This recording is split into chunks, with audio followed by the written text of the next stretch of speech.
J'ai le plaisir d'introduire cette session sur le sujet corps sensible, art et esthétique, dans le prolongement des discussions qui ont été ouvertes, entamées ce matin. Je donne la parole à Maxime Coulombe, qui est sociologue et historien de l'art, professeur d'art actuel à l'Université Laval. Merci. Merci. Je vais tâcher de respecter mon temps puisque j'ai été sévère ce matin en tant que responsable de séance. Ce serait malvenu de tricher. Bonjour à tous. Dans Passion du risque d'abord, puis dans une série d'ouvrages des années 2000, David Le Breton a tenté de cerner ce désir de vertige, de compétition, de mise en danger de soi chez certains sujets contemporains. Ce désir, réussira-t-il à montrer, n'est pas simplement une affaire de prise de risque, voire de destruction de soi. Il ne s'agit pas de vouloir la mort, mais plutôt par son approche, de refonder la vie. Le sujet souhaite remettre son destin à une force plus grande que lui, tantôt en poussant ses compétences physiques à une limite, tantôt en cherchant une fuite de soi par le vertige, parfois encore en s'en remettant littéralement au hasard.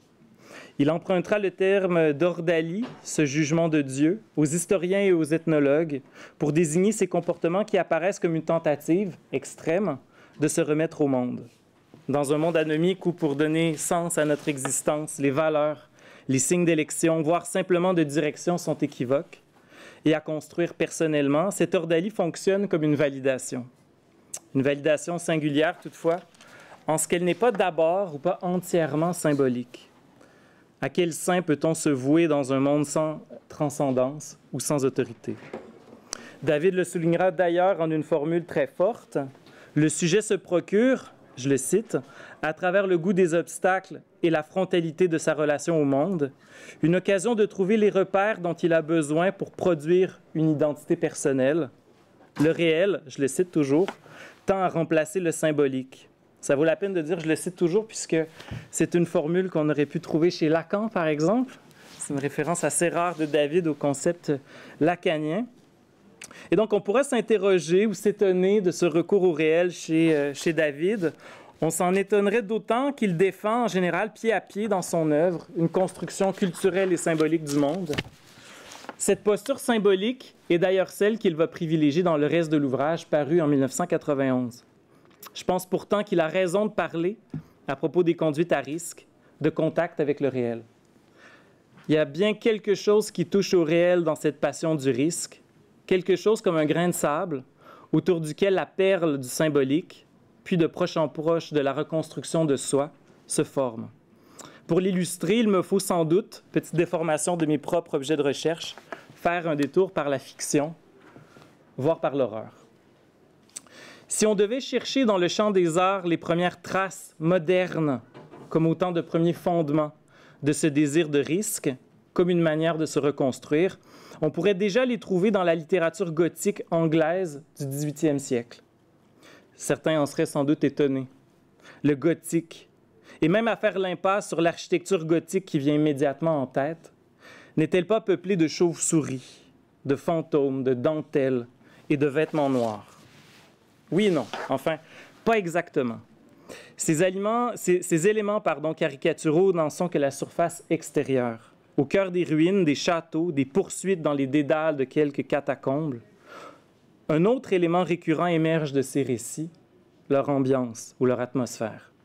À un moment précis de ces romans, qu'on songe à l'Italien de Anne Radcliffe, au Moine de Matthew Lewis ou ici au Château de Trente d'Horace Walpole, immanquablement, la protagoniste, les héroïnes gothiques sont nombreuses, semble éprouver une étrange sensation, comme une présence. Personne n'est entré dans la pièce, elle ne voit personne non plus, et pourtant, elle n'est plus seule. Là, dans l'ombre, dans quelques recoins sombres du château, dans l'espace vide de cette salle de bal, quelque chose l'observe, attend. Moment suspendu, frisson d'angoisse. Non pas nécessairement que quelqu'un se manifeste, il semble plutôt que ce soit le château et les ruines, leurs recoins sombres, qui paraissent doués d'une volonté. Ce sentiment de présence fonde l'ambiance gothique, c'est lui qui produit l'angoisse, affect gothique par excellence. Quelque chose apparaît, et semble attendre quelque chose du sujet. Son cœur se serre. Ce moment nous intéresse car il vient indiquer la rencontre avec une certaine altérité. Cette angoisse et cette altérité, telle est là l'une de leurs beautés, finissent par être désirées par le sujet lui-même. À un certain moment, l'héroïne fait le choix de s'avancer dans l'ombre et fait le choix donc du noir. Notre humanité est fatiguée, notait Alain Ehrenberg dans un ouvrage extraordinaire et célèbre.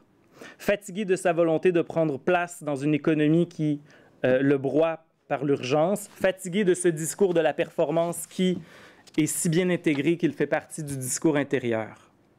La dépression dont parle Alain Ehrenberg dans son ouvrage « La fatigue d'être soi » ne provient pas exactement du sentiment d'échapper à toute structure. Plutôt, c'est d'être dans un environnement englobant et insatisfaisant, concentrationnaire, en ce qu'on ne peut lui échapper. D'où ces rêves de catastrophe qui nous hantent désormais, ceux d'une fin du monde permettant de mieux tout recommencer, et au pire, d'anéantir ce monde décevant. Le gothique contemporain aussi répond à cette lassitude en rêvant non pas d'une destruction générale, mais d'un séisme individuel permettant au sujet de se refonder sur de nouvelles bases, de nouvelles valeurs. Comme le soulignait d'ailleurs Alain Morvan dans son introduction au roman gothique à la Pléiade, je le cite, « Le gothique procède pour une large part d'un sentiment d'insatisfaction devant la vacuité d'un monde. » Il parle au fond le même langage que nous. Et l'on pourrait identifier le gothique contemporain comme symptomatique de ce fantasme, d'une force ou d'un ordre, j'hésite, hors de notre univers de la performance, d'efficacité, de fonctionnalité, un ordre proposant de nouvelles manières d'exister. En fait, le gothique le formule clairement, nous cherchons un contre-monde. Illustrons ce phénomène, j'avance un peu, je suis indiscipliné dans mon PowerPoint, illustrons ce phénomène, donc, ce fantasme, à travers les films de slasher des années 70. Ces films, vous le savez sans doute, où des protagonistes essentiellement féminins se voient poursuivis par des psychopathes animés de pulsions agressives et sexuelles. On pourrait s'étonner, on aurait sans doute raison d'ailleurs, de voir ce type de cinéma associé au gothique, puis de le voir penser comme un lieu d'expression d'un désir de transformation de soi. Pourtant, on va le voir, les films de cette période sont animés d'un tel désir d'émancipation. Si Psycho de Hitchcock participe à former le genre, c'est véritablement Massacre à la tronçonneuse en 1974 qui le lance. Alors que la plupart de ces films sont tournés à l'époque pour presque rien, avec des effets spéciaux grotesques, alors que beaucoup ne viseront même pas le marché du cinéma, certains auront pourtant un succès colossal. Le premier de ceux-ci est sans doute le plus important peut-être pour le développement du genre, est Halloween de John Carpenter en 1978. Le film, réalisé pour 320 000 $ à l'époque, va en rapporter 60 millions l'année de son lancement. Le scénario est célèbre. À l'âge de 6 ans, Michael Myers assassine sa sœur, une jeune adolescente, à l'aide d'un couteau de cuisine. Il est alors interné dans un hôpital psychiatrique dans l'attente d'être jugé. Et la veille de l'Halloween, en 1978, lors de son transfert pour son procès, il va s'échapper. Et le film, donc, raconte la tragique nuit d'Halloween 1978 et va suivre le groupe d'adolescentes qu'il tente d'assassiner. L'intérêt et la force du film, au-delà de sa passion pour l'hémoglobine, on peut aimer le genre, les scènes de suspense et les jump scares, tient toutefois un élément singulier pour le cinéma d'horreur à l'époque et qui va disparaître d'ailleurs dans les années 90, l'attitude de l'héroïne. Si le film suit une structure narrative prévisible, avec Myers qui va assassiner tout ce qu'il trouve sur son passage, l'histoire se renverse pourtant à la fin du récit, alors qu'il doit affronter la jeune Laurie Strode, l'une des adolescentes du groupe, celle qui incarne la figure de la bonne élève, prude et naïve, soumise aux normes sociales. Pourchassée, poussée dans ses derniers retranchements, Strode est d'abord terrifiée, en larmes, éplorée devant le tueur psychopathe. Mais de manière saisissante, alors que tous les autres personnages se sont révélés impuissants à affronter le monstre, celle-ci va puiser en elle et va retourner la violence de Myers contre lui. Elle va cesser de courir, d'être dominée par la peur et va se décider à pourchasser le tueur. C'est la naissance d'une nouvelle figure qu'on a appelée la Final Girl littéralement la dernière fille, celle qui va réussir à combattre le monstre, puis à le vaincre. C'est d'ailleurs Carol Clover à qui l'on doit d'avoir identifié cette figure dans un texte que je vous encourage à lire, d'ailleurs, qui est très beau, Men, Women and Chainsaws, qui traite de la question du genre dans le cinéma d'horreur. Les Final Girls vont se multiplier dans les films de l'époque, que ce soit dans les séries de Vendredi 13, dans Nightmare on Elm Street, dans Halloween, et elles vont toujours avoir les mêmes caractéristiques, la dernière survivante d'un groupe, dotée d'une forme de supériorité morale par rapport aux autres personnages, mais en général aussi c'est la plus curieuse, la première à reconnaître la véritable identité du monstre, voire à découvrir son point faible. Et lors de la rencontre finale avec le monstre, s'opère une transformation dans son tempérament et dans sa confiance en elle. Elle se métamorphose. Et plus qu'une affaire d'un simple combat, cette transformation va lui permettre ensuite d'adopter une posture active dans ses rapports à ses parents et aux autorités. À regarder même la structure narrative de ces films, à constater l'émancipation de l'héroïne du récit, on en vient même à se demander si le monstre, au fond, c'est pas une sorte de, ce qu'on dirait en anglais, un vanishing mediator, c'est-à-dire une figure qui ne sert qu'à permettre la transition ou la transformation du personnage. Une fois la transformation réalisée, une fois son rôle accompli, il disparaît, s'efface.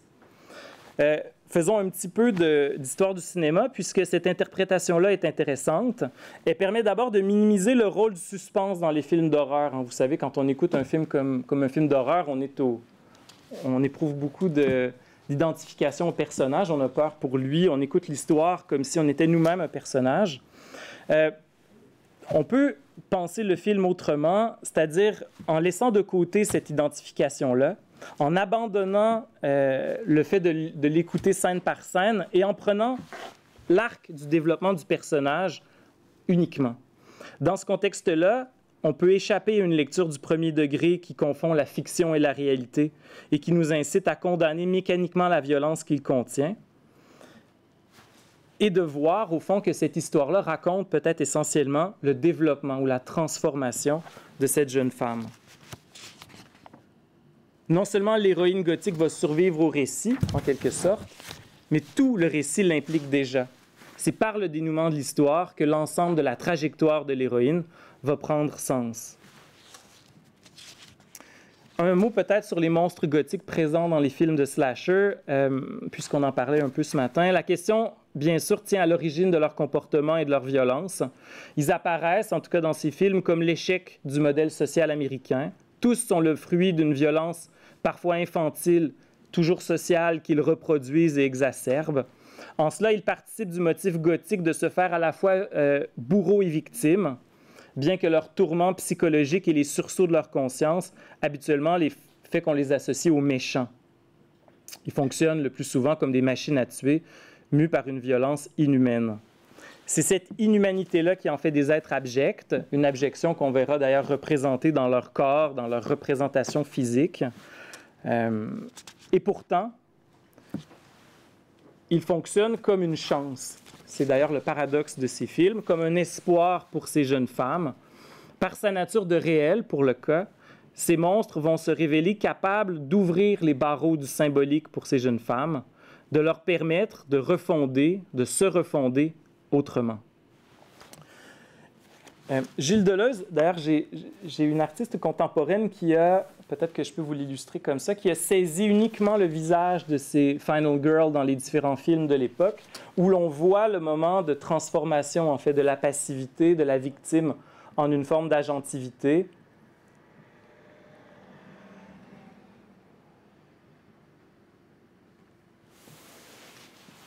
Deleuze fait remarquer magnifiquement dans son Logique du sens comment un événement n'est pas inscrit dans le temps, mais une manière autrement plus fondamentale de créer le temps. La force d'un événement, sa nature révolutionnaire ou décisive, aménage un avant et un après. L'événement fait le temps, en ce que c'est à partir de son existence, de son surgissement, que les notions d'avant et d'après même sont capables de prendre sens. Il ne faut donc pas s'étonner que Deleuze ait fait de ses réflexions sur l'événement une question morale. Vivre un événement, c'est être à la hauteur, dira-t-il, de ce qu'il produit. Je le cite. Où la morale n'a aucun sens, Ou bien cela veut dire ne pas être indigne de ce qui nous arrive. Et je le cite encore tant la citation est belle. Rien ne change d'une certaine manière, sauf un changement de volonté. Une sorte de saut sur place de tout le corps qui troque sa volonté organique contre une volonté spirituelle, qui veut maintenant non pas ce qui arrive, mais quelque chose dans ce qui arrive. Vouloir quelque chose dans ce qui arrive.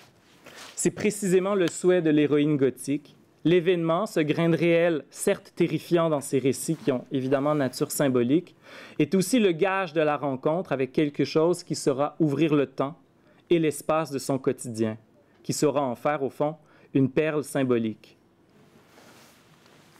Il faut donc penser, tel est l'apprentissage sans doute que nous offre Deleuze, que cette transformation du réel en symbolique se fait pour le sujet de se réapproprier son histoire, d'en assumer la nature transformatrice et opératoire. C'est à une telle condition qu'il pourra, ou que ce qui aurait pu ressembler à un traumatisme, peut lui apparaître comme un levier, voire comme une chance, au sens où Georges Bataille pouvait attribuer à ce terme. Pour nous, on peut applaudir cette figure de l'héroïne gothique. Elle nous enthousiasme, sa victoire nous transporte quand on la voit au cinéma. On voudrait en faire une sorte de modèle, de symbole. Pourtant, il faut autant l'applaudir sans doute que la pleurer un peu. La pleurer car par les désirs qu'elle exprime, par la volonté qu'elle démontre, elle nous indique les limites de notre condition et de notre agentivité. On peut pleurer cette héroïne gothique car les films où elle apparaît manifestent la difficulté que nous avons désormais à nous réinventer et les impossibles conditions pour réussir à le faire. Nous peinons à imaginer une sortie du monde qui nous entoure. Il ne nous reste soudain que le fantasme de l'éruption soudaine d'un morceau de réel, serait-il terrible et violent, pour nous arracher de l'orbite de notre propre monde symbolique. Ce que semblent raconter ces films, ce n'est que dans l'extrême que loge la possibilité d'émancipation du sujet. Qui plus est, le sujet doit attendre passivement, c'est ce qui se passe dans ces films en tout cas, l'irruption de quelque événement pour aspirer à cette transformation. On peut pleurer enfin, car il n'est pas non plus évident qu'au moment voulu, nous aurons le courage, comme la Final Girl, de sortir de notre zone de confort, de saisir la nature transformatrice de l'événement qui surgit soudainement. Nous nous passionnons pour ces histoires, et ça en dit long, probablement, sur notre propre inquiétude à trouver le courage que lorsque le moment sera venu, nous saurons, nous aussi, reconnaître ce morceau de réel.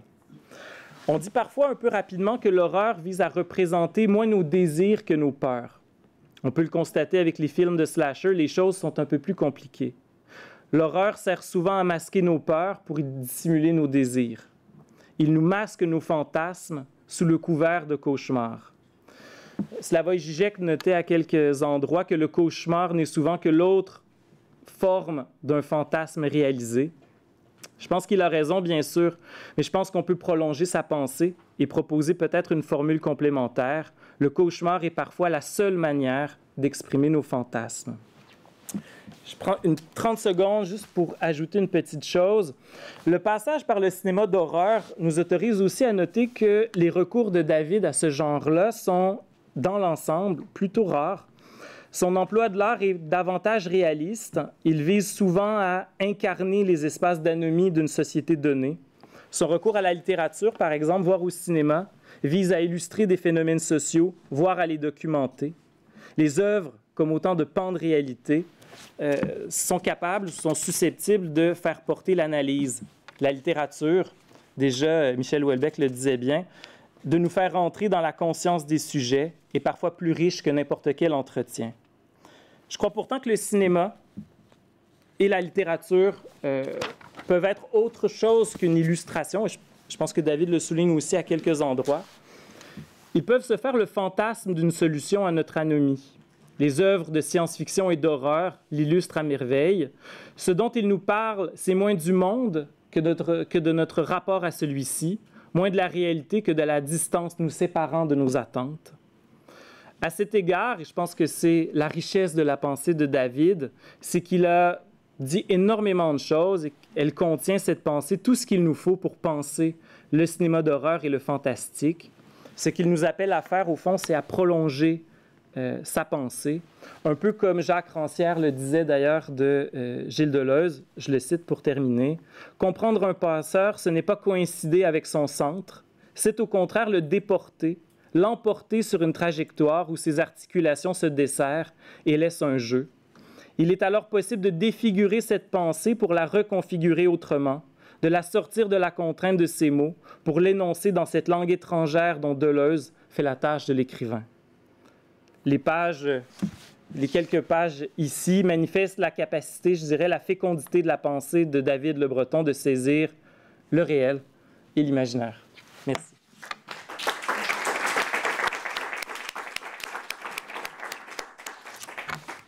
Voilà, merci beaucoup pour cette intervention. Je pense qu'on a tous eu des frissons de terreur en entendant certains passages. Donc on a 5 minutes pour poser des questions.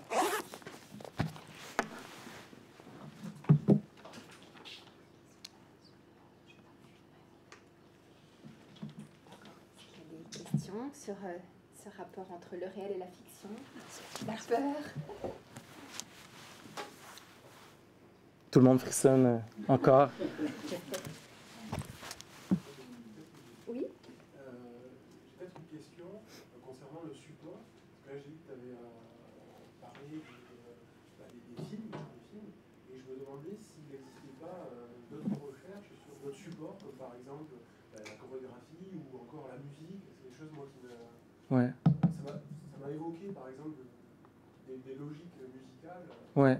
Je voulais savoir si c'est... Oui, je dirais que les médiums populaires, comme le cinéma, par exemple, puisqu'ils sont à la mode ou parce qu'ils sont à la mode, sont souvent assez représentatifs de ce qui anime une société. Je crois qu'être à la mode, entre guillemets, c'est plutôt une bonne chose, même si dans le domaine des arts, c'est souvent accompagné d'une forme de mépris, parce que c'est souvent la marque d'une correspondance ou d'une réaction liée à un phénomène. Quand j'avais travaillé sur le zombie, par exemple, ou les jeux vidéo, c'est un peu le même phénomène. Mais je suis à l'origine professeur d'histoire de l'art, si bien que les corpus en art contemporain sont assez marqués, je dirais aussi, par cette question-là du fantasme ou ce désir de faire de l'art une manière de se donner à voir, je dirais, les contraintes qui animent une époque. Je dirais qu'un artiste ne va pas consacrer autant d'heures à travailler sur une évidence. En général, ce qui devient l'objet de ses recherches, c'est le lieu d'une inévidence, c'est le lieu d'un questionnement, c'est le lieu de quelque chose qui fait problème, c'est-à-dire la manière dont les choses s'articulent assez mal. Donc, on retrouve ce questionnement-là sur l'horreur en art contemporain. On pourrait penser aux frères Chapman, par exemple, qui étaient assez célèbres, qui font partie des Young British Artists, qui ont beaucoup travaillé sur la représentation de l'horreur. Je crois qu'il y a une continuité, en fait, entre les arts visuels, la danse, le théâtre et les arts comme le cinéma. Je pense qu'il y a d'abord et avant tout une solution de continuité. C'est peut-être la capacité de réflexion sur le médium lui-même qui est plus fort ou qui devient plus central dans les arts contemporains. Il y a évidemment une forme de réflexivité sur le médium qui devient centrale, mais en ce qui concerne les enjeux de fond, on est sur des problématiques assez proches. Ouais. Ouais. Oui, encore une question, oui. Moi, j'ai une remarque, des petites questions aussi. Je veux que tu éclaircisses quelque chose. C'était magnifique, hein, vraiment. Je te remercie pour ta présentation, mais c'était très dense et rapide aussi parce que tu avais envie de dire plein de choses que je comprends parfaitement. Quand tu as parlé je cherchais un contre-monde, ça m'a juste fait penser à David quand il parle des addictions. Donc, par exemple, la recherche de blancheur, la toxicomanie, il parle de contre-corps, de sensation. Donc c'est comme si on cherchait un contre-corps qui va se substituer, donc imaginaire, qui va se substituer au réel. Et je voulais être sûre d'avoir bien compris qu'il s'agissait de ça, parce que tu as parlé de Lacan, et de substitution de l'imaginaire au réel. Je ne sais pas s'il faut parler d'une substitution entre les deux. Peut-être que le meilleur exemple de ça, c'est probablement qui est une figure qui est très présente d'ailleurs dans le gothique. On a parfois de la difficulté à les réfléchir ensemble, mais pour moi, ça fonctionne très bien. C'est la question du masochisme.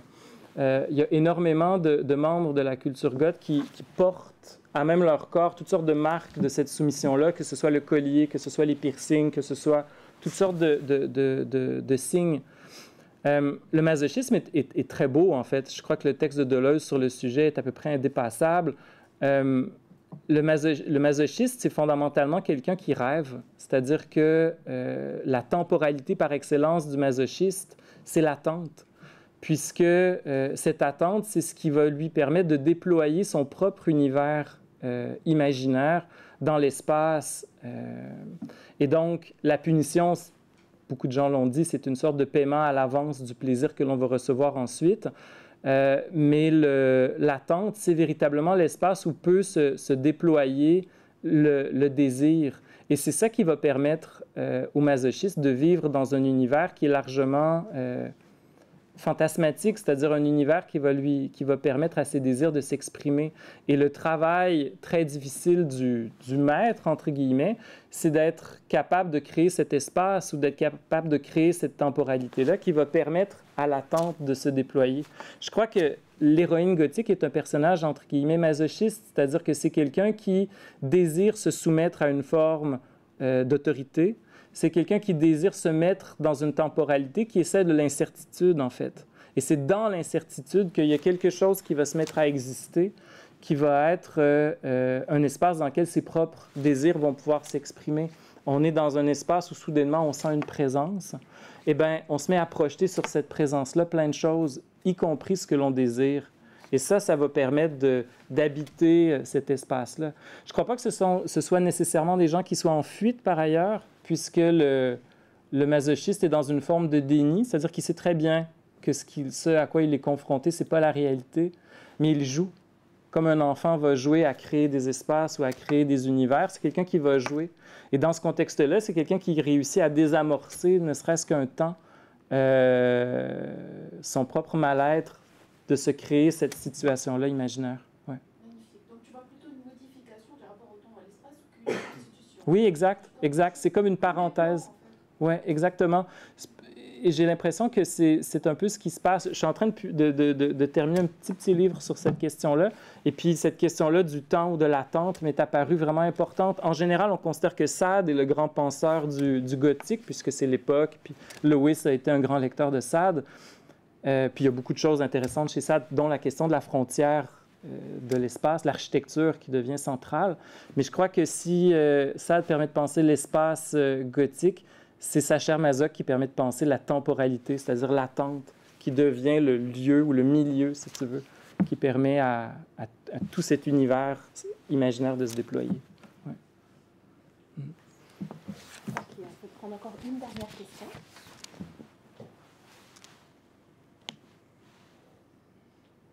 Moi, j'en avais une. Bien sûr. Et vous pouvez répondre rapidement, si tu peux répondre rapidement. Mais moi je m'interrogeais sur le passage en fait au numérique. Ouais. Parce que là, tu as parlé, donc, entre autres, du cinéma. Ouais. Mais aujourd'hui, il y a beaucoup de films aussi qui circulent sur le net. Ouais. Est-ce que tu penses que ça transforme le rapport aux personnes qui regardent les films? Ouais. Et est-ce qu'il s'exprime notamment, parce que souvent, on peut aussi exprimer son avis, du coup, le rapport au réel, est-ce que tu penses qu'il se trouve un peu transformé à travers Internet? Probablement.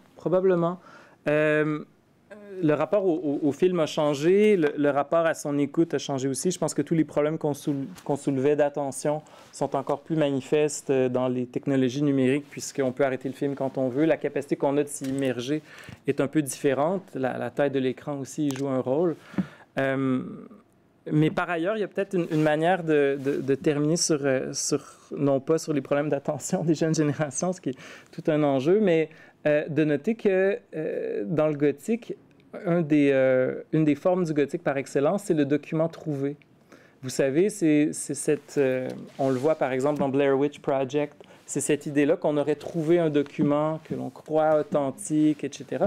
Toute cette stratégie-là, elle est présente dès la naissance du gothique, déjà chez chez Walpole, dans Le Château d'Otrante, il va prétendre que le texte qu'on est en train de lire en préface, c'est un texte qui a été trouvé tel quel. Et donc, le fantastique devient, dans une certaine mesure, suspendu.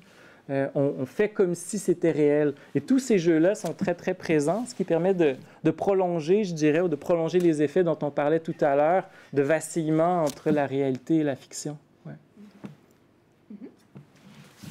OK, merci beaucoup. Je vous en prie. Merci beaucoup. Donc, on va passer à une communication sur une autre forme d'art.